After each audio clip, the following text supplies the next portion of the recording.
Namaskar viewers, hello and welcome to Sansad TV. I am Tina Jha, you're watching Perspective. The monsoon session of the Parliament, which commenced on 18th of July, was adjourned sine die on 8th August, 2 working days ahead of schedule. The session provided 16 sittings spread over a period of 22 days. Now, during the session, 6 bills were introduced in Lok Sabha, 7 bills were passed by Lok Sabha, and 5 bills were passed by Rajya Sabha.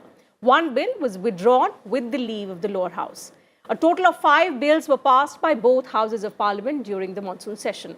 While Lok Sabha recorded a productivity of 48% and that of Rajya Sabha was around 44%, the session also saw the election of the new president and the vice president, who is the ex-officio chairman of the Rajya Sabha.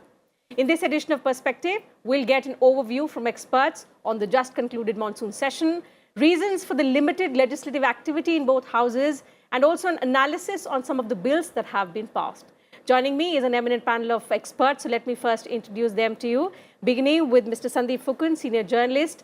Next to him is Mr. Chakshu Roy, he is head of outreach, PRS, and Mr. Mukesh Kaushik, senior journalist. Thank you, gentlemen, for joining me on Perspective. Mr. Phukun, allow me to begin the program with you, since you've been covering Parliament for so long. The most obvious question that everyone is asking, and something that's also drawn criticism from the opposition, is the 7th straight session to have been curtailed ahead of schedule. Just 2 working days to go, and towards the end of the monsoon session, we were seeing significant deliberations in the House. Why then was the session curtailed?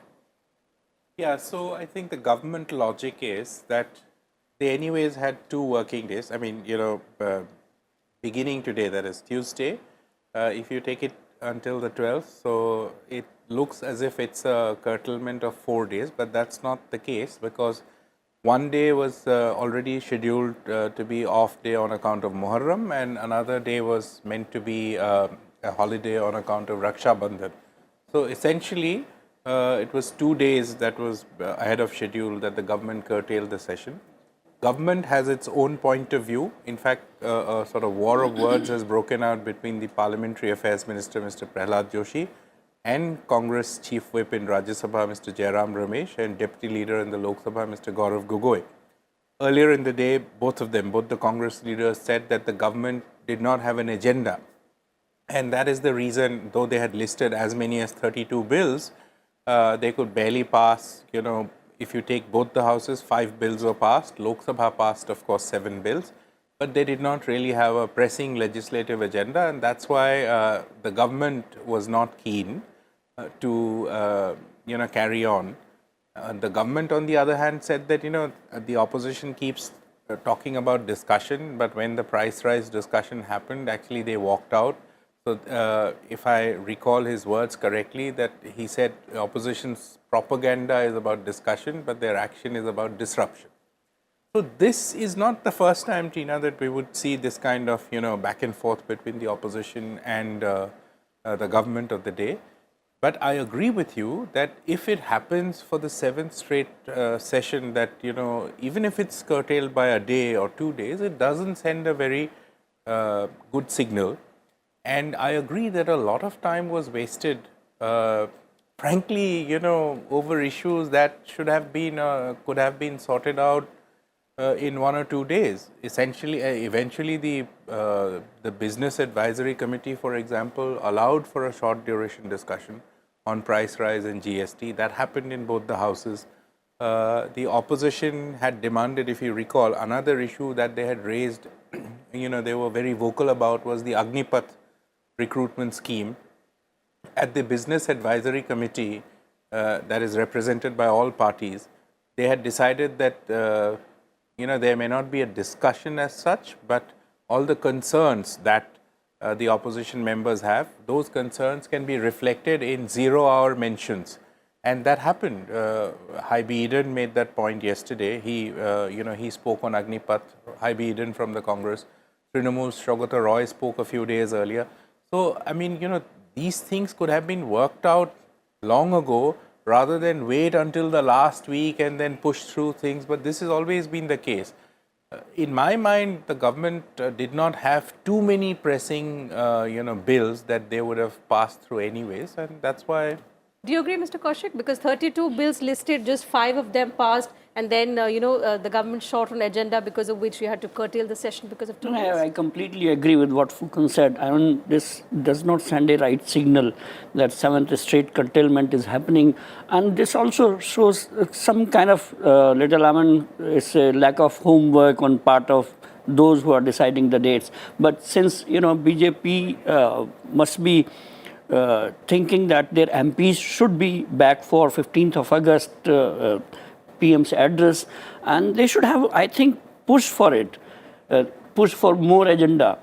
And curtailment is not having a good effect in any way. Towards the end, we saw some important discussions, as he mentioned, on price rise. Some bills were also passed in both houses. But ahead, in the first 2 weeks, we saw a lot of disruptions. So what were the major issues? And despite disruptions, despite washout of 2 weeks, we are not having agenda for last 2 days. That is a very wrong signal, in the initial days when the session just commenced, after the president's election, what were the prominent issues that the opposition was raking and which ended up in the House being dissolved? I think that this monsoon session is a tie between opposition and government, so far as objectives are concerned. Opposition wanted to show that country is very angry on the issue of price rise, on Agnipat, on GST.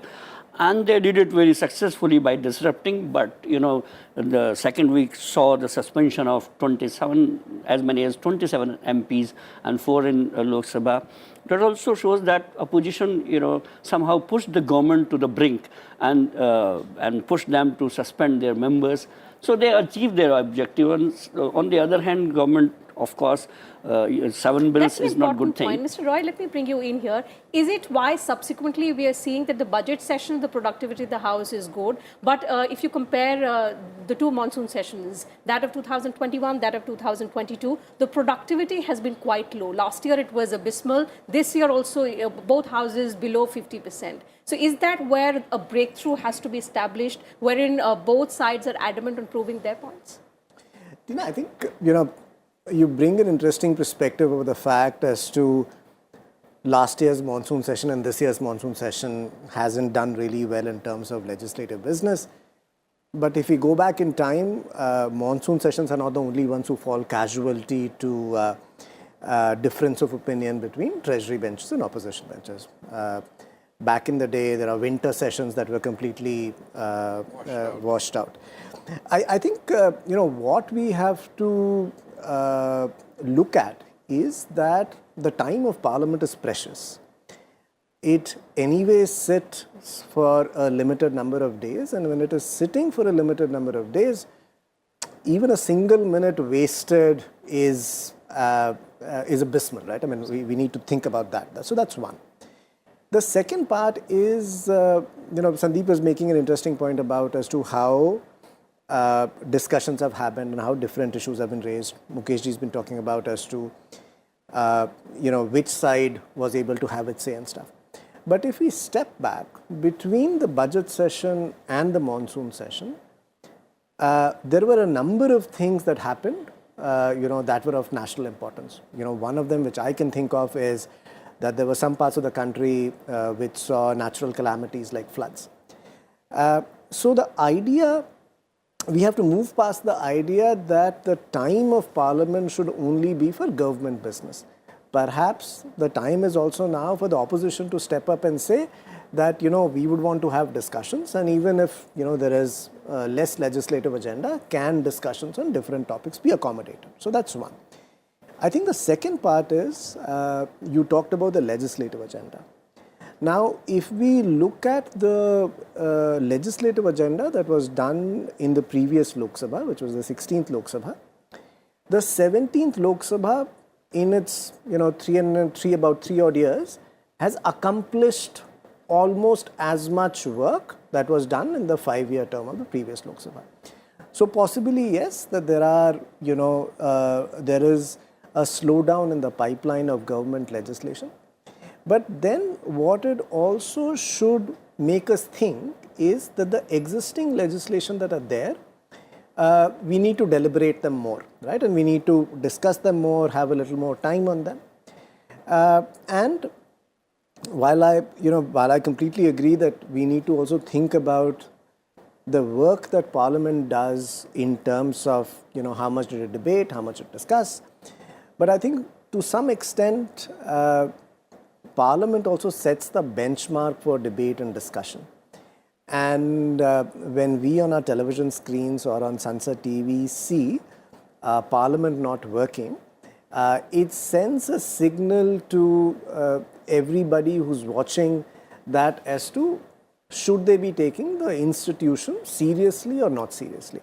So to me, that's a bigger question that we need to ask ourselves as a country as to the highest lawmaking body in the country. What is the level of seriousness that we should look at when we look at its proceedings. So when you talk about the credibility of the institution and that of the Parliament being at stake in our country, what is it that session after session we are discussing that we are not able to reform? What are the kind of changes that the system requires so that disruption does not become the new normal? Well, frankly, if you ask me, disruptions will always be there, and this has not happened for the first time and it won't be for the last time as well. If you recall when Chakshu was just mentioning about a winter session, so I recall that session very well. I think it was winter session of 2010. Yes. And the CAG report on the 2G spectrum allocation had just come out.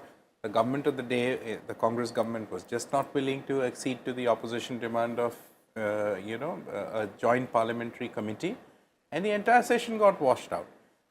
The very next session, the government had to, because they had to pass the budget, and those economic bills have to be passed. So they set up, and the entire session, went about quite smoothly. So this happens. Governments, or parties change position, they come to power or they get into opposition, but some things remain the same. What needs to be done, I think that what is more worrying for me as a political journalist, having seen functioning of Parliament over the years, I think the trust deficit or a bridging divide, there's no real effort on the part of the government or on the part of the opposition to reach out to each other's position and work out a middle path. For example, he just mentioned about that we should stop looking at Parliament as only meant for government business, and I entirely agree, because Parliament, as he rightly said, sets the benchmark on the quality of debate or quality of discussion. People look up to you, and when debates take place, some of them are really good. You really want to hear. In fact, some senior parliamentarians even, go on record to say that do not measure the productivity of the House by just the number of hours that we have worked. Yeah. Also look at it from the point of view of how the quality of debates pan out within both houses. But sadly, that is also missing because that is the missing. sessions are being washed out. Mr. Kaushik, since you've also covered Parliament for several years now, how to, get rid of this whataboutery? So whoever is in the opposition, it tends to disrupt, and this has to change. This debate started since Arun Jaitley's famous statement came when he said that disruption is also a strategy, a parliamentary strategy. A legitimate parliamentary tactic. Yeah, legitimate parliamentary strategy. But I feel, and I little disagree with this, that disruption is a good parliamentary strategy.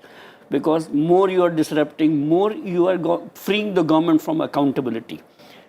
If House is sitting, every hour, every minute, government is accountable to the people and the representative of the people. But are we blurring the line between dissent and disruption? Yes, of course, I agree with you. And secondly, opposition should evolve itself, and it should not use only a strategy of disruption.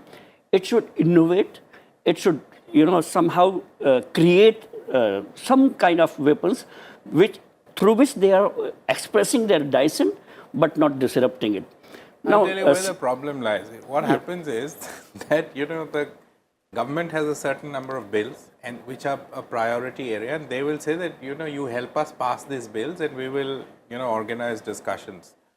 Now, the opposition's point of view is that, look, we have been asking for discussion on, say, the border issue with China or other issues, the Agnipath scheme, but the government does not agree.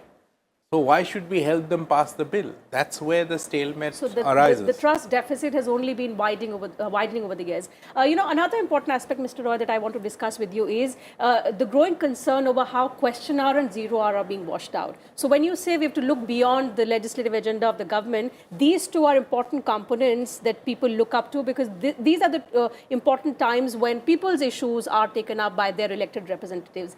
Is there a way to ensure that disruptions do not impact at least the question hour and the zero hour going forth? I think, Tina, I wish there was a simpler solution so that we could have implemented it and, it would have worked. Sandeep made an interesting point as to why disruptions occur. And he hit the nail on the head when he said that part of the reason as to why disruptions occur is because the opposition wants to discuss something. There's a reluctance on the government, whichever government it is, to discuss.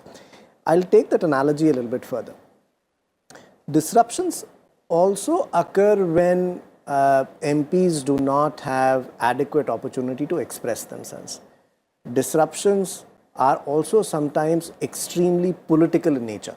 So even if everybody has the space to say what they say, even if the government accedes to demands on discussion on every particular topic, if the reason for disrupting the House is political to gain political mileage, then possibly will not be able to get solve this issue.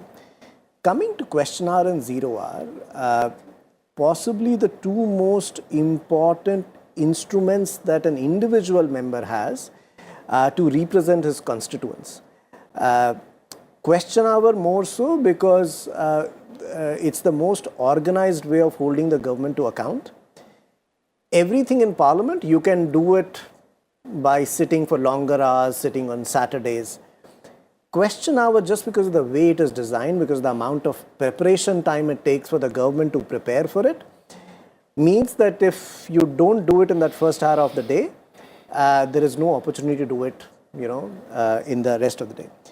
Zero hour becomes extremely important because possibly the only unstructured time in the day when people can highlight issues that they want to raise. So how do you protect, these 2 hours, which are the members' hours?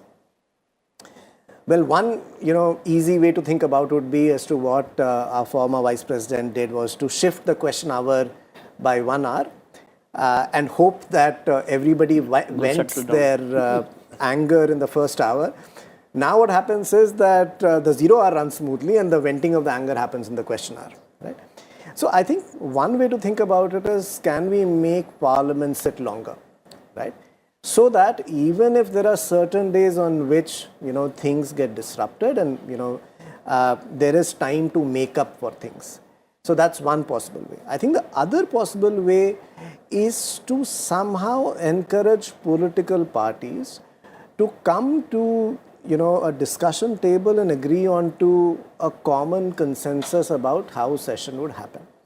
Some of those mechanisms exist. The speaker, the chairman, they hold all party meetings, they organize informal dinners. But what is happening is that, Sandeep was saying there is so much mistrust that even when you do these kind of conciliation activities, the presiding officers can't force the parties to come to the House and discuss. That the parties have to do themselves. So short of the political parties, coming to the table, and for the fact that we sit for much longer days so that everybody gets rid of their, concerns and then comes to the House with much more open minds and open hearts. I think those seem to be the only solutions left. And I think this growing mistrust, Mr. Fukan, also, has risen with the fact that with the opposition, the presiding officer has to, the bigger challenge is to win their trust because you've been nominated by the ruling party, and perhaps that is something which adds to all of this confusion or all of this mistrust that we're talking about. But look, that's been our system. That's always been the case. And we also see days like, when Venkaiah Naidu was, the farewell function of Venkaiah Naidu, you heard almost every opposition leader speaking so well of him. Though Derek O'Brien made the point that, on many occasions, the opposition felt that they would, the chair would ask certain things of the government, but that did not come. and then he would leave by saying that maybe you will write in your biography. So, he cleverly put it, that was a farewell function where he praised the chair, but he also sort of made it a point to say that some of the things that we wished of the chair that didn't happen. But that will always be the case. The ruling party would eventually get to decide who will preside over. But I think I would say that there should be greater effort on the part of both the government as well as the opposition parties, and that's why normally parliamentary affairs minister and the floor leaders of the individual floor leaders of every party, they actually across party lines, across political lines, they actually tend to share very good personal rapport, and they could just pick up the phone and say that, look, this is a bill that I need to pass, so you have to help. And the opposition should say that, okay, we will pass, but this is a discussion that you will have to agree to. That doesn't happen very often anymore. So why is that happening, Mr. Kaushik? Earlier on, as he said, so you were, protesting inside the house, maybe your rivals. You're not enemies. As Mr. Naidu said yesterday also that, we have to behave like that, but perhaps with the kind of messaging that's going across, and for the common man who's able to watch each and every moment which is happening inside both houses of parliament, the messaging and the credibility is at stake. Each and everyone is seeing that moment through Sansad TV. What is happening, but they are not seeing what is happening after the adjournment. After the adjournment, the kind of bonhomie we see in the house, that opposition member walking to the ruling benches, hugging each other, talking to each other, as if an episode is over, as if a drama is over, and we are the real one. So this bonhomie is there. It should somehow translate into their dialogue behind the door, so that earlier issues. On it was translating, now yes, it's not. So what time has and again changed? we used to see What has that changed? leaders and floor leaders were after every disruption, floor leaders will rush behind the chair, will meet each other and talk to each other. How should we end the deadlock? And we have seen many a times when there was a deadlock, and we as a journalist from the gallery thought that no, this deadlock will not be over. But when they came back, they were all normal. After 10 minutes of adjournment, things were very normal. Okay, so this should happen. Now it happens. It's not as if it does not happen. See, for example, I'll give you an example of the suspension of the 4 Congress members. When they were suspended for the entire session. But after a week or so, there was the backroom negotiations. And the speaker insisted that you shall not bring placards, and they will not troop into the well of the house. And he took back. But that breakthrough has to happen on more important issues as well. Okay, so this was about the functioning of the parliament, but 2 important events, Mr. Roy, that happened during this session was the election to the office of the president and to the vice president. One interesting aspect has been that both, our constitutional heads of the country are people who have been born after independence, and that is something the government had been putting its thrust on. So this Independence Day, when we celebrate Azadi Ka Amrit Mahotsav, all our 3 constitutional heads will be people who've been born after 1947. What is the kind of significance and the messaging that you see as we step into this new landmark journey? Tina, I'll request you to indulge me for 1 second, because today I've taken the role of extending everything that Sandeep says. Sure. So the first thing that I want to extend is that spirit of bipartisanship that he was talking about happens routinely, but we seem to forget it also at times. So if you look from 2014, which is the 16th Lok Sabha till now, the opposition and the ruling party have agreed on a number of landmark and key legislation, right, where the parties have been able to work together, and that legislation has been thoroughly discussed and passed. Right? So let's say GST is one big example of that. Even in this session, let's say the doping bill was discussed. Everybody gave their suggestions. The minister made remarks about what was his intention of the bill. So it's not as if that bipartisanship or that consensus building does not happen in the House. It happens. We just need to figure out as to what are the ingredients that make it happen, and then make sure that we can, replicate it over and over again. Now coming to the question of the fact as to the generational shift in our presiding officers. I think, we very often forget that as a parliamentary democracy, that, our parliament is celebrating 70 years of its functioning. Constitutions around the world don't have such a long lifetime. Right? I was reading somewhere where some academics did a study of what is the average length of a constitution, and they came up with a number which was like constitutions survive for about 20 odd years. I think the French have changed their constitution like some 5-6 times. Now, in a country where we've had a constitution which has undergone changes, but is largely, remains the same for this long, the next natural evolution is that we'll have a set of leaders who will now represent the country and, guide the country, who have been born after independence. So they'll bring with themselves their experiences of when the country was going through a transition. So that's a great feeling to have, because not only do we maintain a link with the past, now we maintain a link with as a newly independent nation in terms of our presiding officers and with the president. 2019 was also an election where, for the first time, anybody who was born in the year 2000 voted in an election. So I think these are some very, how should I put it? These are small events, but they have a big imprint on the life of a nation. And we are a young nation. We are a young democracy. And one of those very few democracies that have survived as a democracy after the Second World War. There were many experiments in democracy around the world. I think there were only 6 or 7 ones which actually remained democracy all throughout. Even if we look in our neighborhood, right, I don't see any shining example that you can hold up and say, this is a democratic example that we should emulate.